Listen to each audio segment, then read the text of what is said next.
पसंद की शादी करने वाली निम्रा काज़मी खुल के लिए अदालत पहुंच गई। गुज़िश्ता बरस पसंद की शादी करने वाली निम्रा काज़मी ने खुल के लिए अदालत से रुजू कर लिया।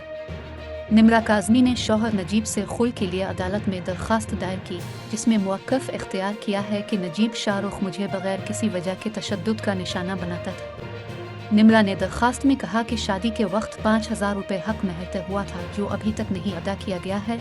अब नजीब के साथ नहीं, वालिदैन के साथ रहना चाहती। वाज़ेह है कि निम्रा ने 18 अप्रैल 2022 को नजीब शाहरुख से पसंद की शादी की थी।